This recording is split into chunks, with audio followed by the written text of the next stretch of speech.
नमस्ते. जानू फिटनेसमध्ये तुमचं सर्वांचं स्वागत आहे. मैत्रिणींनो, मी माझं वजन कमी करताना जे डाएट फॉलो करते, त्याच्यानंतर पोटावरील, कमरेवरील, मांड्यांवरील, शीटच्या भागावरील चरबी कमी करण्यासाठी जे व्यायाम करते, ते तुमच्यासोबत शेअर करत असते. तर मी आज कमरेवरील, पोटावरील चरबी कमी करण्यासाठी जे व्यायाम करते, ते तुमच्यासोबत आज शेअर करणार आहे. तर हे व्यायाम मी रोजच करते. तर तुम्ही जर वजन कमी करत असाल किंवा पोटाची, कमरेची, शीटच्या भागाची, मांड्यांची चरबी कमी करायची असेल, तर हे व्यायाम रोज करा.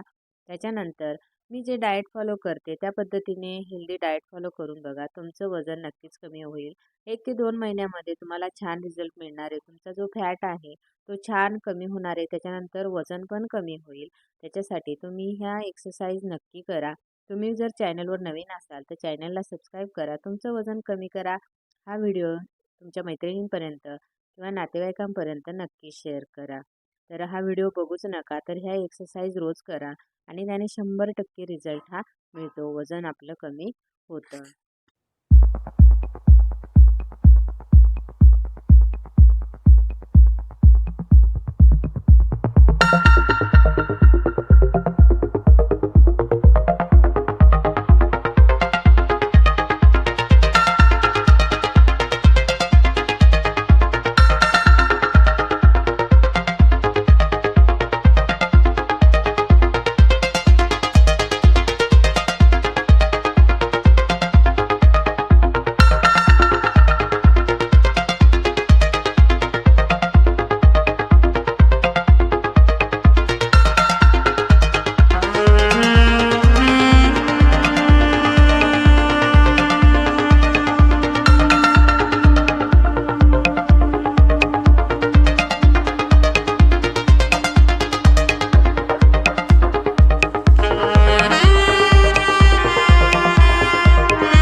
सकाळी उठल्यानंतर कोमट पाणी पिते. कोमट पाणी पिल्यानंतर अर्धा ते 1 तासाने नाश्ता करते. तर आज मी नाश्त्यामध्ये पोहे घेतलेले आहे.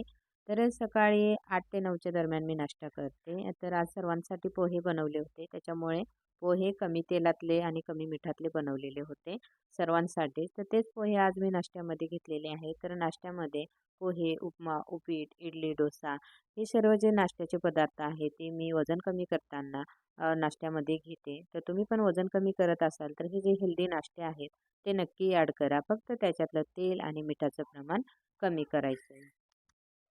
दुपारचं जेवण मी 12 ते 1च्या दरम्यान करते. तर इथे बघा मी सॅलडमध्ये काकडी घेतलेली आहे एक आणि गाजर घेतलेला आहे. तर आता गाजरचा सीझन सुरू आहे तर तुम्ही सॅलडमध्ये गाजर, काकडी, टोमॅटो, बीट, मुळा तुम्हाला जे घरी असेल ते ॲड करा. फायबर भरपूर असलं पाहिजे जेवणामध्ये आपल्या. तर इथे बघा छोटी चपाती बिनतेलाची घेतलेली आहे मी. तर इथे 2 चपात्या मी घेते बिनतेलाच्या. तर तुम्ही इथे ज्वारी, बाजरीची भाकरी किंवा नाचणीची भाकरी पण घेऊ शकता. तर मी फक्त चपाती खाऊनच माझं वजन कमी केलेलं आहे. कारण की थायरॉईड असल्यामुळे मी ज्वारी आणि बाजरीची भाकरी खात नाही. तर इथे शिमला मिरचीची भाजी घेतलेली आहे आणि त्याच्यामध्ये मी शेंगदाण्याचा कूट फक्त थोडासाच टाकलेला आहे. कारण गूळ शेंगदाणे मी असे खात असते त्याच्यामुळे भाज्यांमध्ये मी शेंगदाण्याचा कूट कमी वापरते. त्याच्यानंतर इथे मी मसूर आणि मूग डाळचं वरण घेतलेलं आहे. कमी तेलात बनवलेलं आहे आणि मीठ पण कमी वापरते. शक्यतो सैंधव मीठ वापरायचं वजन कमी करताना. तर इथे बघा 2 चपात्या, छान सॅलड आणि शिमला मिरचीची भाजी आणि वरण घेतलेलं आहे. तर दुपारचं जेवण जर समजा आपण असं घेतलं तर आपलं वजन कमी व्हायला पण मदत होते आणि 4 ते 5 वाजता छोटीशी भूक लागते त्यावेळेस चहा, कॉफी न घेता मी इथे पॉपकॉर्न घेतलेले आहेत आणि मुलं पण आवडीने खातात. तर तुम्ही पण नक्की ॲड करा तुम्हाला ज्यावेळेस भूक लागेल त्यावेळेस पॉपकॉर्न. रात्रीच्या जेवणामध्ये मी हिरव्या मुगाचे डोसे घेतलेले आहेत. तर जसे आपण तांदळाचे डोसे बनवतो तसेच बनवायचे तर डोसे आणि खूप छान टेस्टला लागतात. तर हे मी रात्रीच्या जेवणामध्ये घेते. तर रात्रीचं जे जेवण आहे ते 8 ते 8:30च्या दरम्यान करते आणि हे जे हिरवे मुगाचे डोसे आहे ते खूप टेस्टला छान पण लागतात आणि आपलं वजन कमी करण्यासाठी पण फायदेशीर आहे. तर इथे नारळाच्या चटणीसोबत मी घेतलेले आहेत आणि खूप छान लागतात. तुम्ही घरी नक्की ट्राय करा. तर हिरव्या मुगाचे जे डोसे आहेत त्याची रेसिपी मी बनवलेली नाही आहे. पण तुम्हाला जर समजा याची रेसिपी हवी असेल तर मला कमेंट नक्की करा. तर मी इथे 2 डोसे घेतलेले आहेत आणि नवीन काहीतरी बनवलं तर मुलं पण आवडीने खातात आणि हेल्दी पण आहे. त्याच्यामुळे मुलांना पण चालतात. आणि जे हिरवे मूग आहे ते पचायला हलके असतात, त्याच्यामुळे वजन आपलं लवकर कमी होतं आणि पोटावरील कमरेवरील चरबी पण कमी होते. तर मैत्रिणींनो, तुम्ही पण नक्की ॲड करा हिरवे मुगाचे डोसे. तर इथे मी रात्रीचं जे वेट लॉस ड्रिंक्समध्ये दुसरी कोणती ड्रिंक घेतलेली नाही आहे, तर हळद दूध घेतलेलं आहे फक्त आणि त्याच्यामध्ये मध किंवा साखर ॲड केलेली नाही आहे, तर गूळ पण ॲड केलेला नाही आहे. तर तुम्ही इथे मध किंवा गूळ ॲड करू शकता. हा व्हिडिओ तुम्हाला कसा वाटला कमेंट करून नक्की सांगा. चॅनलला सबस्क्राईब करा, लाईक करायला विसरू नका.